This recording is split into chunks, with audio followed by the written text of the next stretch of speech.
Hello friends, എല്ലാവർക്കും നമസ്കാരം. നിങ്ങൾ ഏവരും കാത്തിരിക്കുന്ന നയനിയുടെയും ആദർശിൻ്റെയും ഇന്നത്തെ വിശേഷത്തിലേക്ക് എല്ലാ കൂട്ടുകാർക്കും സ്വാഗതം. എല്ലാവർക്കും നല്ലൊരു ദിവസം ആശംസിച്ചുകൊണ്ട് തന്നെ നമുക്ക് ഇന്നത്തെ വിശേഷത്തിലേക്ക് കടന്നാലോ. അതിനു മുമ്പായിട്ട് ആരെങ്കിലും നമ്മുടെ ചാനൽ ആദ്യമായിട്ട് കാണുന്നുണ്ടെങ്കിൽ ഒന്ന് സബ്സ്ക്രൈബ് ചെയ്ത് വെക്കണം. അതിനോടൊപ്പം തന്നെ മാക്സിമം എല്ലാവരും ഒരു ലൈക്ക് അടിച്ചിട്ട് വീഡിയോ കാണാൻ വേണ്ടി ശ്രദ്ധിക്കണേ. അപ്പോൾ തുടങ്ങുമ്പോൾ തന്നെ കാണിക്കുന്നത് നമ്മുടെ നയനിയാണ്. അപ്പോൾ നയനി ഇങ്ങനെ ഹോസ്പിറ്റലിൽ കിടക്കുന്നു, ഒരു സിസ്റ്റർ അടുത്ത് നിൽപ്പുണ്ട്. അപ്പോൾ നയനയുടെ കാര്യങ്ങളൊക്കെ നോക്കുകയൊക്കെ ചെയ്യണം, മരുന്നൊക്കെ എടുക്കുകയാണ് ആ സിസ്റ്റർ. അപ്പോഴത്തേക്കാണ് പെട്ടെന്നൊരു ഫോൺ കോൾ നമ്മുടെ നയനയ്ക്ക് വരുന്നത്. അപ്പോൾ നയന നോക്കിയപ്പോൾ ഫോൺ ബെല്ലടിക്കുക, നയനയ്ക്ക് എടുക്കാൻ പറ്റില്ലല്ലോ. അപ്പോൾ സിസ്റ്ററെ ആ ഫോൺ ഒന്ന് എടുത്ത് തരുമോ എന്ന് ചോദിച്ചു. അപ്പോൾ അതിനെന്താ എടുത്ത് തരാമല്ലോ എന്ന് പറഞ്ഞുകൊണ്ട് നമ്മുടെ നയനയ്ക്ക് ആ ഒരു ഫോൺ എടുത്ത് കൊടുക്കാൻ കേട്ടോ. അങ്ങനെ ഫോൺ നോക്കി കഴിഞ്ഞപ്പോഴത്തേക്കും വേറെ ആരുമല്ല, നമ്മുടെ ഗോവിന്ദനാണ്. അപ്പോഴത്തേക്കും ഇത് അച്ഛനാണല്ലോ, എന്താണെന്ന് അറിയത്തില്ലല്ലോ എന്ന് പറഞ്ഞ് ഫോൺ എടുത്തിട്ട് എന്താ അച്ഛൻ ഇങ്ങോട്ട് വിളിച്ചത്? അത് പിന്നെ ഞാൻ ഹോസ്പിറ്റലിലേക്ക് വന്നപ്പോൾ മോളെ കണ്ടല്ലോ, ഒരുപാട് നേരം ഞാൻ കാത്തിരുന്നു, അതാ വിളിച്ചത്. അത് പിന്നെ ഞാൻ വന്നപ്പോൾ വൈകുന്നേരം അയച്ച. അല്ല, മോൾ ഇപ്പം എവിടെയുള്ളത്? ഹോസ്പിറ്റലിൽ തന്നെയാണോ? ആ അതെ, ഞാൻ ഹോസ്പിറ്റലിലാണ് ഉള്ളത്. ആദർശേട്ടൻ എന്നെ മുറിയിലാക്കിയിട്ട് പുറത്ത് പോയിരിക്കുക. ഓ ആടല്ലേ, മോളെ ഒന്ന് കാണണമെന്നുണ്ടായിരുന്നു ഈ അച്ഛന്, അതാ അച്ഛൻ വന്നത്. ഹേയ്, ഈ തിരക്കൊക്കെ ഒന്ന് കഴിഞ്ഞിട്ട് ഞാൻ വന്നോളാം എന്നിങ്ങനെ പറഞ്ഞു കേട്ടോ. അപ്പോഴത്തേക്കും കനകദുർഗ വന്നിട്ട് ഗോവിന്ദേട്ടാ ആ ഫോൺ ഇങ്ങ് തന്നേന്ന് പറഞ്ഞു. അപ്പോഴത്തേക്കും ഗോവിന്ദൻ ഫോൺ കൊടുത്തപ്പോഴത്തേക്കും അല്ല മോളെ, ആദർശേട്ടൻ്റെ അമ്മയ്ക്ക് കുഴപ്പമൊന്നുമില്ലല്ലോ. ഹേയ്, ഒരു കുഴപ്പമില്ല. ആ എങ്കിൽ പിന്നെ അമ്മ നാളെ രാവിലെ വരാട്ടോ, മോള് ഫോൺ വെച്ചോ. അത് പിന്നെ അമ്മ വരുമ്പോ കഴിക്കാൻ എന്തെങ്കിലും കൊണ്ടുവരുമോ? അത് പിന്നെ പറയേണ്ട കാര്യമുണ്ടോ? ക്യാൻറ്റീനിൽ നിന്ന് ഒന്നും വാങ്ങി കഴിക്കണ്ട എന്ന് ആദർശമനോട് പറയണം. എല്ലാവർക്കും ഉള്ള ഭക്ഷണം ഈ അമ്മ ഉണ്ടാക്കിക്കൊണ്ട് വന്നോളാം. എങ്കിൽ പിന്നെ ശരി അമ്മ, അമ്മ ഫോൺ വെച്ചോ. അച്ഛനോട് ഞാൻ വരുന്നത് വരെ ഒരു വിവരവും പറയണ്ട കേട്ടോ. ആ ആ ആ പറയാമേ. ആ എങ്കിൽ പിന്നെ മോള് ഫോൺ വെച്ചോ എന്നിങ്ങനെ പറയാൻ കേട്ടോ. കാരണം നമ്മുടെ നയന പറഞ്ഞത് ഗോവിന്ദൻ കേൾക്കാൻ പാടില്ല, അതുകൊണ്ടാണ് വിഷയം മാറ്റി വിടുന്നത് നമ്മുടെ കനകദുർഗ. ഏതായാലും ഇത്രയൊക്കെ പറഞ്ഞിട്ട് ഫോൺ കട്ട് ചെയ്തു കേട്ടോ. അപ്പോഴത്തേക്കും നമ്മുടെ ഗോവിന്ദൻ പറഞ്ഞു, അല്ല മോളുടെ സംസാരത്തിന് എന്തോ ഒരു പ്രത്യേകത ഉണ്ടല്ലോ, എന്തോ ഒരു ക്ഷീണം. അത് പിന്നെ കാണത്തില്ല ഗോവിന്ദേട്ടാ, അവളുടെ അമ്മായിയമ്മയ്ക്ക് വയ്യാത്തത് കൊണ്ട് മോൾക്ക് നല്ല ഉറക്കക്കുറവുണ്ട്, അതിൻ്റെയൊക്കെ ആയിരിക്കും. അല്ലാതെ ഗോവിന്ദേട്ട വേറെ ഒന്നും ചിന്തിക്കാതെ. പിന്നെ ഹോസ്പിറ്റലല്ലേ, അലച്ചിലല്ലേ, അതിൻ്റെ ഒരു ക്ഷീണം സംസാരത്തിൽ ഉണ്ടാവാതിരിക്കുവോ? ആ ഇനിയെങ്കിലും മോളുടെ അമ്മായിയമ്മ മോളെ സ്നേഹിക്കുമായിരിക്കുവോ? അമ്മായിയമ്മ സ്നേഹിച്ചില്ലെങ്കിലും ആദർശമോൻ സ്നേഹിക്കുന്നുണ്ടല്ലോ. അതുപോലെ ആദർശമോന്റെ അച്ഛനും മുത്തച്ഛനും മുത്തശ്ശിയും ഒക്കെ സ്നേഹിക്കുന്നുണ്ട്. ഇനി അവർക്ക് സ്നേഹിക്കാതിരിക്കാനും പറ്റില്ല. അത് പിന്നെ മണ്ഡലകാലത്ത് മോളെ പോലെ സത്യസന്ധമായിട്ട് ജീവിക്കുന്ന ഒരു പെൺകുട്ടിയെ അവളുടെ അമ്മായിയമ്മ വേദനിപ്പിക്കാൻ പാടില്ലാത്തതാ. അതിപ്പോ പറഞ്ഞിട്ട് കാര്യമില്ലല്ലോ. അങ്ങനെ ഒരു തോന്നല് എന്തെങ്കിലും ഉണ്ടാവുമായിരിക്കും. തോന്നാതെ എവിടെ പോകാനാ? അതിനുവേണ്ടി നമുക്ക് കാത്തിരിക്കാം. ദൈവം വലിയവനാ, അതുകൊണ്ടാണല്ലോ ഇങ്ങനെയൊക്കെ സംഭവിച്ചത്. എങ്ങനെ സംഭവിച്ചതെന്നാ കനകദുർഗ നീ പറയുന്നത്? അല്ല, നയനോട് ചെയ്യുന്ന തെറ്റൊക്കെ അത് ദൈവം കാണുന്നുണ്ട്, അതുകൊണ്ടാണല്ലോ ദേവയാനിക്ക് ഇങ്ങനെ സംഭവിച്ചതെന്ന് ഞാൻ പറഞ്ഞതാന്ന് പറഞ്ഞു. ഓ അതാണോ നീ ഉദ്ദേശിച്ചത്? ഞാനങ്ങ് പേടിച്ചു പോയി കനകദുർഗ എന്ന് പറഞ്ഞു. ഏതായാലും ഇത്രവും പറഞ്ഞിട്ട് കനകദുർഗ അങ്ങ് പേടിച്ചു പോയി എന്നല്ല കേട്ടോ, സോറി, അകത്ത് കയറി പോയിട്ടോ. അപ്പോഴത്തേക്കാണെങ്കിലും ഗോവിന്ദൻ എന്തൊക്കെ ഇങ്ങനെ ആലോചിച്ചുകൊണ്ട് നിൽക്കുകയാണ്. ഇപ്പൊ ഇതേ സമയത്ത് പിന്നെ കാണിക്കുന്നത് നമ്മുടെ നവ്യനെയാണ് കേട്ടോ. അപ്പൊ നവ്യനെ കുറച്ച് ദിവസമായില്ലേ കണ്ടിട്ട്. അപ്പൊ നമ്മുടെ നവ്യ ഇങ്ങനെ മുടിയൊക്കെ ഇങ്ങനെ ചീകിക്കൊണ്ട് നിൽക്കുകയാണ്. അപ്പോഴത്തേക്കാണ് അങ്ങോട്ടേക്ക് അഭി കടന്നു വരുന്നത്. അഭി കടന്നു വരുന്നത് കണ്ട ഉടനെ തന്നെ നമ്മുടെ നവ്യ പറഞ്ഞു, നീ ഒന്ന് കൈ കാണിച്ചേ. കൈ കാണിച്ചെന്നോ? അല്ല, കൈ കാണിച്ചിട്ട് അതിനകത്തേക്ക് എന്തെങ്കിലും വെച്ച് തരാനാണോ? കാശോ വല്ല സ്വർണ്ണോ വല്ലോ? കൈ ഒന്ന് ഇങ്ങ് കാണിക്കാൻ പറഞ്ഞു. എന്നിട്ട് ഇങ്ങനെ സ്മെല്ല് ഇങ്ങനെ മണത്ത് നോക്കുകയാണ്. അപ്പോഴത്തേക്കും നവ്യ പറഞ്ഞു, എടാ നീ നോൺ വെജ് കഴിക്കാറുണ്ടോ? ഇതിന്റെ ഇപ്പം നല്ല ഇറച്ചിക്കറിയുടെ മണം ഉണ്ടല്ലോ, മാല ഇട്ടുകൊണ്ട് നീ തെറ്റ് ചെയ്യുന്നുണ്ടോടാ? മലയ്ക്ക് പോകണമെന്നുള്ള ബോധം എനിക്കുണ്ട്, അതുകൊണ്ട് ഞാൻ അങ്ങനെയൊന്നും ചെയ്യില്ല. അപ്പൊ പിന്നെ ഈ മണം അടിക്കുന്നതോ? അത് പിന്നെ ഇറച്ചി മസാല ഇട്ട കിഴങ്ങ് കറി കഴിച്ചായിരുന്നു, ചിലപ്പോൾ അതിന്റെ മണമായിരിക്കും. നിന്നെ വിശ്വസിക്കാൻ പറ്റൂല. നീ ഇപ്പൊ ഏത് നേരവും പുറത്ത് നല്ലയുടെ ആഹാരം കഴിക്കുന്നത്, പിന്നെ ഞാൻ എങ്ങനെ നിന്നെ വിശ്വസിക്കും? വ്രതം എടുക്കുന്നത് പരമാവധി പുറത്തുനിന്നുള്ള ഫുഡ് ഒഴിവാക്കുക ചെയ്യേണ്ടത്. അത് പിന്നെ ഞങ്ങൾ ആണുങ്ങളൊക്കെ പുറത്തേക്ക് പോകുന്നവരാ. ഇപ്പം അമ്മായി ഹോസ്പിറ്റൽ ആയതുകൊണ്ട് ആദർശേട്ടനും അമ്മാവനും ഒക്കെ മിക്കപ്പോഴും അവിടുത്തെ ക്യാൻറ്റീനിലെ ഫുഡല്ലേ കഴിക്കുന്നത്.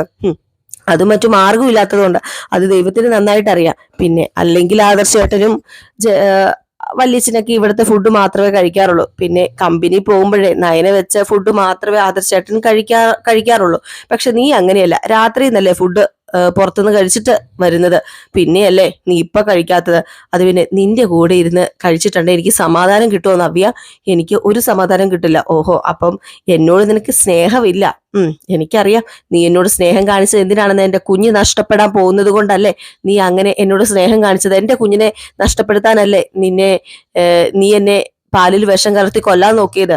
അതിന് ഞാനല്ല പ്രതി, നിന്റെ അനിയത്തിയാ അത് ചെയ്തത്, നിന്നെ കൊല്ലാൻ വേണ്ടി. ദേ, എന്റെ അനിയത്തി അങ്ങനെ ചെയ്യില്ല. പിന്നെ ഇവിടുത്തെ മൂത്ത മരുമകളാ ആ നയന. അപ്പൊ അവർക്ക് ആദ്യം കുഞ്ഞ് ജനിക്കേണ്ടത് അവരുടെ ആവശ്യം. അതിന്റെ അസൂയ നിന്നോട് കാണിക്കുന്നത്. നീ നിന്റെ അമ്മ ഇതല്ല ഇതിനപ്പുറവും പറയും. അവൾ ഒരിക്കലും അങ്ങനെ ചിന്തിക്കില്ല.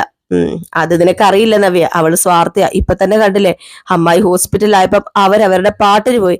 അങ്ങനെ പോയതേ അമ്മായി പറഞ്ഞിട്ട് തന്നെയാ. ആദർശായിട്ട് മലയ്ക്ക് പോകുന്നത് വരെ അമ്മായിക്ക് നയൻ ഇവിടെ നിൽക്കുന്നത് ഇഷ്ടമല്ല. ഓ പിന്നെ അത് കേൾക്കേണ്ട താമസമല്ലേ നിന്റെ നീതിക്ക് ഓടിപ്പോയി രക്ഷപ്പെടാന്.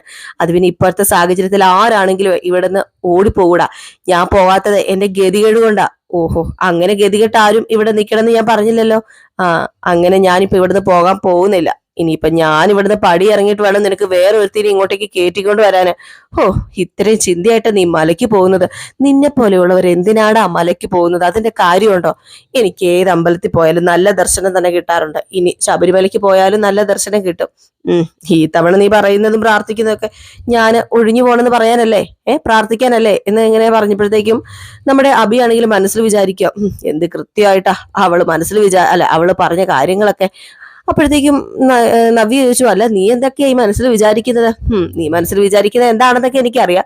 ഏതായാലും അതൊക്കെ പോട്ടെ, എല്ലാ നിയമങ്ങളും പാലിച്ചിട്ട് പോയാൽ നിനക്ക് കൊള്ളാം. ഇല്ലെങ്കിൽ ഉറപ്പായിട്ടും അയ്യപ്പ സ്വാമി നിന്നെ പരീക്ഷിക്കും. പിന്നെ നീ തന്നെ അനുഭവിക്കേണ്ടി വരും. നിന്റെ പാപഭാരം ഞാൻ ചുമക്കത്തില്ലാട്ടോ എന്നൊക്കെ പറഞ്ഞിട്ട് നവ്യ അങ്ങ് പോയിട്ടോ. ഏതായാലും അഭി ഇങ്ങനെ നിൽക്കുന്നു. പിന്നെ കാണിക്കുന്നത് നമ്മുടെ നയനയെ തന്നെയാണ്. അപ്പൊ നയന ഇങ്ങനെ കിടക്കാണ് കേട്ടോ റൂമില്. അപ്പൊ ആദർശ് അങ്ങോട്ടേക്ക് കടന്നു വരിക. അങ്ങനെ ആദർശ് വന്നിട്ട് പറഞ്ഞു, അതെ ഇന്ന് നിനക്ക് മിക്കവാറും വീട്ടിലേക്ക് പോകാൻ പറ്റുമായിരിക്കും. ഡോക്ടർ അങ്ങനെ ചെറിയ സൂചന തന്നിട്ടുണ്ട്. ഓ, രക്ഷപ്പെട്ട ആദർശേട്ടാ. ഇതിനകത്ത് കിടക്കുന്നത് ഒരു ശ്വാസം മുട്ടല് തന്നെയാ സത്യത്തില്. അല്ല, വീട്ടിലേക്ക് പോകാൻ നിനക്ക് തിടുക്കമായല്ലേ? തിടുക്കമായോ എന്ന് ചോദിച്ചാല് ഇവിടെ കിടക്കുമ്പം ആരെങ്കിലും വന്ന് കാണോന്നുള്ള ഒരു ഭയമല്ലേ ഏത് നേരത്തും. അതുകൊണ്ടാ. വീട്ടിലാണെങ്കിൽ അങ്ങോട്ടേക്ക് ആരും വരില്ലല്ലോ, കുഴപ്പമില്ലല്ലോ. ആദർശേട്ടനും ബുദ്ധിമുട്ടില്ല. ഇവിടെ ആണെങ്കിൽ രണ്ടുപേരെ നോക്കണ്ടേ. പിന്നെ രണ്ടുപേരെ നോക്കുന്ന അത്രയ്ക്ക് വലിയ ബുദ്ധിമുട്ടാ. നീ ഇവിടെ ഉള്ളപ്പം എനിക്ക് നിന്നെ കാണാലോ. അത് തന്നെ ഒരു വലിയ ഭാഗ്യമായിട്ടും ഒരു സമാധാനം ഒക്കെ ആയിട്ടാണ് ഞാൻ കാണുന്നത്. പിന്നെ ഞാന് ഈ കാണിക്കുന്നതൊക്കെ ഒട്ടും ശരിയല്ലെന്ന് എനിക്കറിയാം. കാരണം ഞാൻ ഇങ്ങനെ ചിന്തിക്കാൻ പോലും പാടില്ല. നിന്റെ അച്ഛന്റെ അമ്മയുടെ അടുത്ത് കിട്ടുന്ന സന്തോഷ സുഖം നിനക്ക് മറ്റുള്ളവരുടെ ആരുടെ അടുത്ത് നിന്ന് കിട്ടാൻ പോകുന്നില്ല. പിന്നെ ഒരു ദിവസമെങ്കിൽ ഒരു ദിവസം മുന്നേ നീ വീട്ടിലേക്ക് പോകണമെന്ന് ഇപ്പൊ ഞാൻ ആഗ്രഹിക്കുന്നത്. ആ ഒരു സന്തോഷവും സുഖവും നിനക്ക് വേണ്ടേ? ഇനിയിപ്പം ആംബുലൻസിൽ പോകാനേ പറ്റത്തുള്ളായിരിക്കും. കൂടെ ഞാനും വരാം. ആ അല്ല, അമ്മ ഉടനെ വരും, ഞാൻ അമ്മയുടെ കൂടെ പൊക്കോളാം. ഇവിടെ ആരും ഇല്ലല്ലോ ആദർശേട്ടാ, ഇവിടെ അച്ഛനുണ്ടല്ലോ, അതുകൊണ്ട് കുഴപ്പമൊന്നുമില്ല. നീ ധൈര്യമായിട്ടിരുന്നോ. അവിടെ വന്ന് താമസിക്കാനൊന്നും അല്ലല്ലോ ഞാൻ വരുന്നത്, നിന്നെ കൊണ്ടാക്കാനല്ലേ വരുന്നത്. കൊണ്ടാക്കിയിട്ട് ഞാൻ തിരിച്ചു പോരില്ലേ? അല്ല, ആംബുലൻസിലൊക്കെ അവിടെ ചെല്ലുമ്പം അച്ഛനത് വലിയ ഷോക്ക് ആകുമെന്ന് എനിക്ക് അറിയില്ലാത്തത്. ചിലപ്പോൾ ഷോക്ക് ആകാൻ ചാൻസ് ഉണ്ട്. നീയല്ലേ പറഞ്ഞത് വീട്ടിലെത്തിയിട്ട് അച്ഛനെല്ലാം അറിഞ്ഞാൽ മതിയെന്ന്. അതുകൊണ്ടല്ലേ ഞാനും കൂടെ നിന്റെ കൂടെ വരുന്നത്. അച്ഛനെ പറഞ്ഞ് മനസ്സിലാക്കണം, കാര്യങ്ങളെല്ലാം പറയണം. അപ്പൊ നിന്റെ അച്ഛന്റെ കാര്യങ്ങളൊക്കെ മനസ്സിലാവും. ഇനിയിപ്പോ എന്റെ കരണത്തൊരു അടി തരികയാണെങ്കിലും അതിന് കുഴപ്പമൊന്നുമില്ല, അതൊക്കെ ഞാൻ കൊണ്ടോളാം. ആ അടി കൊള്ളാനുള്ള അർഹത എനിക്കില്ലേ? അതുണ്ടല്ലോ. ഹേയ് ആദർശേട്ടാ, അങ്ങനെയൊന്നും പറയണ്ട. ഒരിക്കലും അച്ഛൻ അങ്ങനെയൊന്നും ചെയ്യില്ല. ഇതുവരെ അച്ഛൻ ആരെയും തല്ലിയിട്ട് പോലും ഇല്ല. പിന്നെ അച്ഛന് നല്ല സങ്കടമൊക്കെ ഉണ്ടാകും. അത് ആർക്കാണെങ്കിലും ഉണ്ടാവൂലോ. പെട്ടെന്ന് കേൾക്കുമ്പോൾ ചിലപ്പോൾ ഉൾക്കൊള്ളാനൊക്കെ മടിയായിരിക്കും എന്നൊക്കെ ഇങ്ങനെ പറയുകയാണ് കേട്ടോ. ഏതായാലും ഈ സമയത്ത് ജയൻ വരികയാണ് കേട്ടോ. അപ്പൊ നമ്മുടെ ആദർശ് വാതിലൊക്കെ തുറന്നു കൊടുത്തു. ജയൻ അങ്ങനെ അകത്തേക്ക് കയറി വന്നു.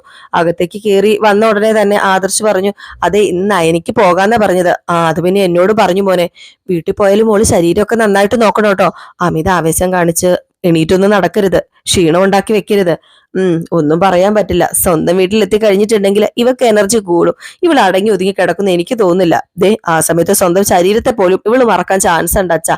ഏതായാലും ഇവളുടെ അമ്മ വരുമല്ലോ, അപ്പൊ കാര്യങ്ങളൊക്കെ മനസ്സിലാക്കി വേണം പറഞ്ഞു വിടാന്. അതെ, അങ്ങനെ തന്നെ വേണം. പിന്നെ ഞാൻ പറയുന്നത് എന്താണെന്ന് എനിക്ക് ഇതുവരെ മനസ്സിലായിട്ടില്ല. ഞാൻ ചെയ്യുന്നത് എന്താണെന്നും ഇതുവരെ എനിക്ക് അറിയില്ല മോനെ. കാരണം അതുപോലുള്ള ഒരു അവസ്ഥയിലാണ് ഞാന്. പിന്നെ മോനെ ദേവയാനി ഒന്ന് കാണണം എന്നൊക്കെ പറഞ്ഞായിരുന്നു. അതുകൊണ്ട് മോനെ അങ്ങോട്ടേക്ക് ചെല്ലാൻ പറഞ്ഞു. അപ്പം ആദർശ് അങ്ങ് പോയപ്പോഴത്തേക്ക് നമ്മുടെ നയന് ചോദിച്ചു, അച്ഛ അമ്മ കുറച്ചുകൂടെ മെച്ചപ്പെട്ടോ? കുഴപ്പമൊന്നുമില്ല. അസുഖം വന്നതിനെ കുറിച്ചൊന്നും അല്ല ഞാൻ ചിന്തിക്കുന്നത്. ഇപ്പം അസുഖം വരുത്തിയവരെ കുറിച്ചാണ് ഞാൻ ചിന്തിക്കുന്നത്. അതാരാ, അതെന്തിനാ എന്നൊന്നും അറിയില്ലല്ലോ. അവര് മറിഞ്ഞിരിക്കുകയാണല്ലോ. ആ പാലിൽ വിഷം കലർത്തിയ ആള് അതാരാണെന്ന് കണ്ടുപിടിക്കണം. എന്തിനാണെന്ന് കണ്ടുപിടിക്കണം. ഇല്ലെങ്കിൽ ഇനി ആ വീട്ടിലുള്ള ഓരോരുത്തർക്കും അതൊരു ഭീഷണി തന്നെയാണ്. അങ്ങനെ എങ്ങനെയാണ് അവിടെ ഉള്ളവർ പേടിച്ച് ജീവിക്കുന്നത്? ആരാണ് ഇതിന്റെ പിന്നിലെന്നൊക്കെ നമുക്ക് അറിയണം എന്നൊക്കെ ഇങ്ങനെ പറയണം. അപ്പൊ ഇത് കഴിഞ്ഞ് പിന്നെ കാണിക്കുന്ന നമ്മുടെ ദേവയാനി വീണ്ടും ഇങ്ങനെ കിടക്കുകയാണ് കേട്ടോ. അപ്പൊ അങ്ങോട്ടേക്ക് ചെല്ലുകയാണ്. ആദർശ് ആദർശ് അങ്ങോട്ടേക്ക് ചെന്നതും ദേവയാനി പെട്ടെന്ന് കണ്ണു തുറന്നു. അങ്ങനെ നമ്മുടെ ആദർശ് ചോദിക്കുക, അല്ല അമ്മ എന്തിനാ എന്നെ കാണാൻ ഇപ്പം പറഞ്ഞത്? ഇപ്പം അമ്മയ്ക്ക് എങ്ങനെയുണ്ട്? കുറവുണ്ടോ? വേദന വല്ലതും? നല്ല വേദന ഉണ്ട് മോനെ ഇടയ്ക്കിടയ്ക്ക്. സത്യം പറഞ്ഞു കഴിഞ്ഞാല് ഇതിലും ഭേദം അങ്ങ് മരിക്കുന്നതാ നല്ലതെന്നൊക്കെ തോന്നും. അതൊന്നും സാരമില്ല, അതൊക്കെ പോട്ടെ. ഈ വേദന കൂട്ടാൻ എനിക്കിഷ്ടമല്ലാത്തവര് ഇങ്ങോട്ടേക്ക് വരാതിരുന്നാൽ മാത്രം മതി. അപ്പം എന്റെ വേദനയൊക്കെ അങ്ങ് കുറഞ്ഞോളും. അല്ല, ഇവിടെ നിന്റെ ഭാര്യ ഉണ്ടോ? അത് പിന്നെ ഉണ്ട്, വെളിയിലുണ്ട്. എന്തിനോ അവൾ ഇവിടെ നിൽക്കുന്നത് മോനെ? അവളെ പറഞ്ഞു വിട്ടൂടെ? അല്ല, ഇവിടെ പെണ്ണുങ്ങളായിട്ട് ആരെങ്കിലും വേണ്ടേ അമ്മേ? അല്ല, അങ്ങനെ വേണമെന്ന് നിർബന്ധമാണെങ്കിൽ വീട്ടിൽ വേറെ പെണ്ണുങ്ങളുണ്ടല്ലോ, പ്രത്യേകിച്ച് അനാമിക. അത് പിന്നെ അമ്മേ, ഞാൻ ഇവിടെ നിൽക്കുമ്പം അവൾ ഇവിടെ നിൽക്കുന്നതല്ലേ നല്ലത്? അതല്ലേ അനുയോജ്യം? ഒരു കാരണവശാലും അവളെയും അവളുടെ ബന്ധുക്കളെയും ഇങ്ങോട്ട് കയറ്റി വിടരുത്. അതെനിക്കിഷ്ടല്ല. അവര് വന്നു കഴിഞ്ഞാലേ എന്റെ രോഗം കൂടുകയുള്ളൂ, അതൊരിക്കലും കുറയാൻ പോകുന്നില്ല. അമ്മ എന്തിനാ ഇങ്ങനെയൊക്കെ ചിന്തിക്കുന്നത്? ഏത് നേരവും അമ്മ ഇങ്ങനെയൊന്നും ചിന്തിച്ചോണ്ട് കിടക്കല്ലേ?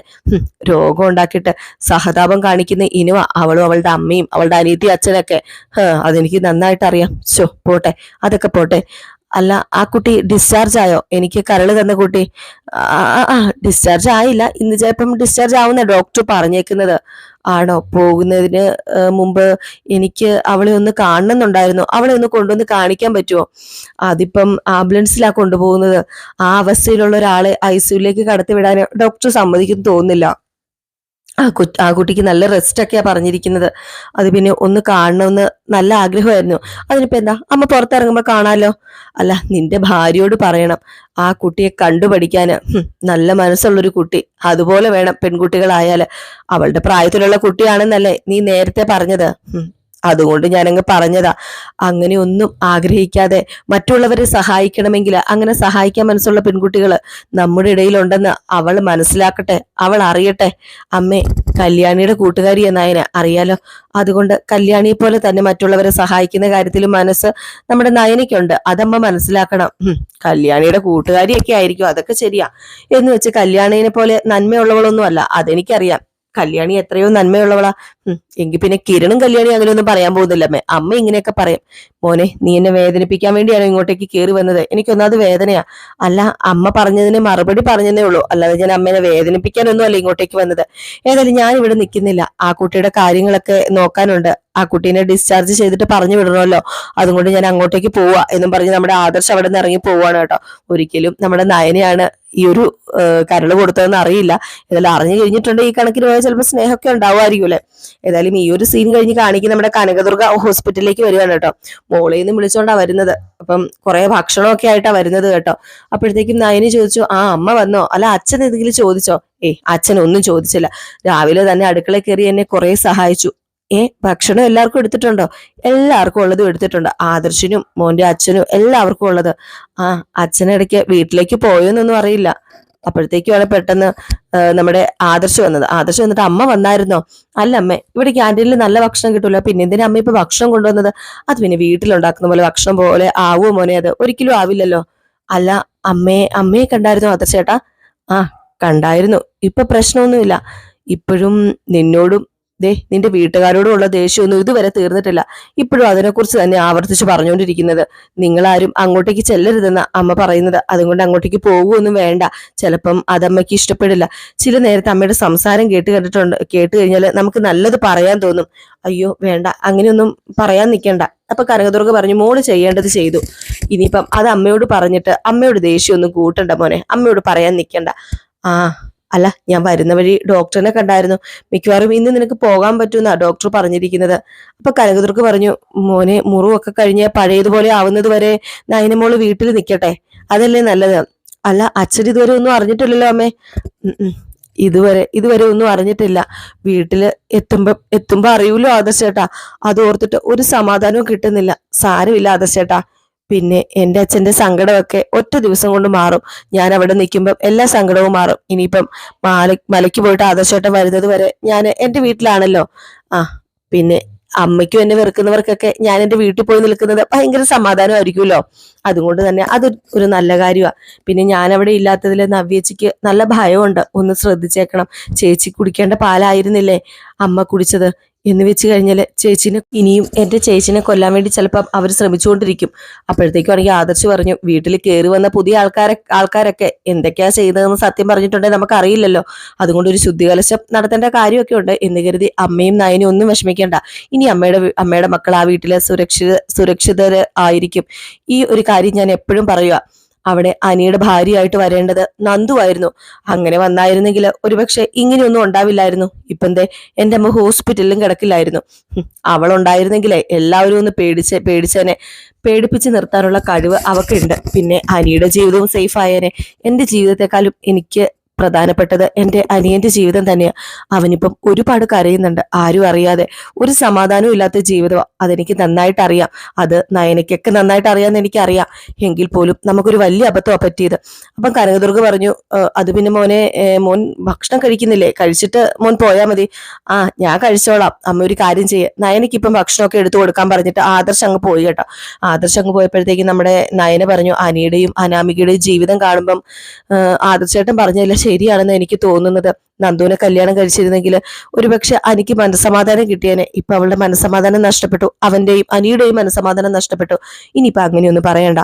അവര് തമ്മിൽ ഒന്നിച്ചാൽ ചിലപ്പോൾ അവർക്ക് രണ്ടുപേർക്കും മനസ്സമാധാനം കിട്ടുമായിരിക്കും. പക്ഷെ ആ വീട്ടിനകത്ത് അടിയും വഴക്കും ഒക്കെ കൂടത്തേ ഉള്ളൂ. ദേ, മോൾക്കും മോളുടെ ചേച്ചിക്കും മോളുടെ അനിയത്തിക്കും ശത്രുക്കൾ കൂടും, ശത്രുക്കളുടെ എണ്ണം കൂടും. അതിന്റെ കാര്യമുണ്ടോ ഇല്ലല്ലോ എന്നൊക്കെ ഇങ്ങനെ പറയാണ് കേട്ടോ.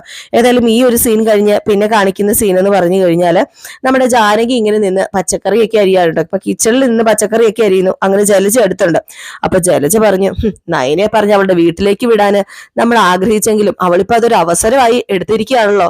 അവൾ ഇപ്പോഴേ അവളുടെ വീട്ടിൽ സുഖിച്ചു നിൽക്കുകയായിരിക്കും. സ്ഥിരമായിട്ട് അങ്ങ് നിൽക്കുമായിരുന്നെങ്കിൽ അങ്ങ് കുഴപ്പമില്ലായിരുന്നു ജലജ. അവളുടെ ചേച്ചി ഇവിടെ ഉണ്ടല്ലോ. ഇനിയിപ്പം ഏടത്തി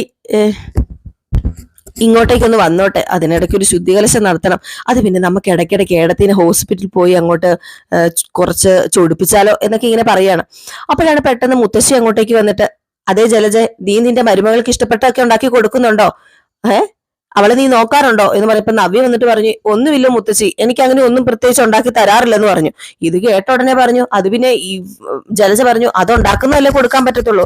ഏതായാലും നോൺ വെജ് ഇവിടുത്തെ ആണുങ്ങളും മലയ്ക്ക് പോയിട്ട് വരുന്നത് വരെ ഉപയോഗിക്കാൻ പറ്റത്തില്ല. ആര് പറഞ്ഞു ഉപയോഗിക്കുന്നില്ലെന്ന്?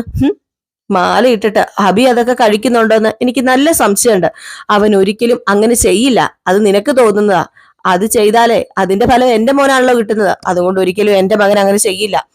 അപ്പോഴത്തേക്കാണ് നമ്മുടെ ജലജ പറയുന്നത്, ദേ, ഞാൻ ഒരു കാര്യം കൂടെ പറയാം. ഇവൾ ഓരോന്ന് ഇങ്ങനെയൊക്കെ പറയുന്നത് ഇവക്ക് നോൺ വെജ് കഴിക്കണം, അതുകൊണ്ടാ. അപ്പൊ മുത്തശ്ശി പറഞ്ഞു, ഈ വീട്ടിനകത്ത് ഓരോ കാര്യങ്ങളൊക്കെ നടക്കുന്നത് എന്താണെന്നറിയാമോ?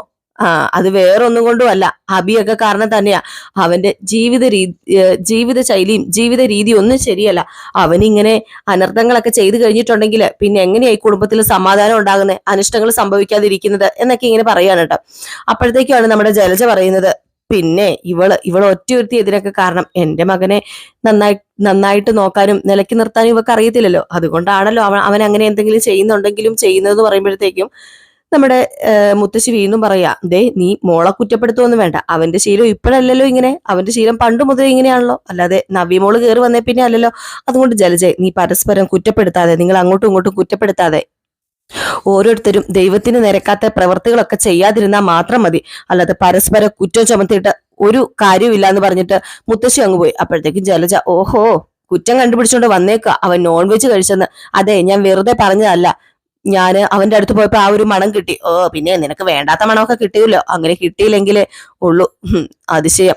അപ്പോഴത്തേക്കുമാണ് നമ്മുടെ ജാനകി പറയുന്നത്, ദേ, നിന്റെ വയറ്റില് ഒരു കുഞ്ഞുണ്ടല്ലോ, നിനക്ക് ഇഷ്ടപ്പെട്ട ഫുഡ് കിട്ടണമെങ്കിൽ നീ നിന്റെ അമ്മയുടെ അടുത്ത് പോയി നിന്നോ. അവിടെ പാചകമൊക്കെ അറിയാവുന്ന അനിയത്തിയും അമ്മയൊക്കെ ഉണ്ടല്ലോ.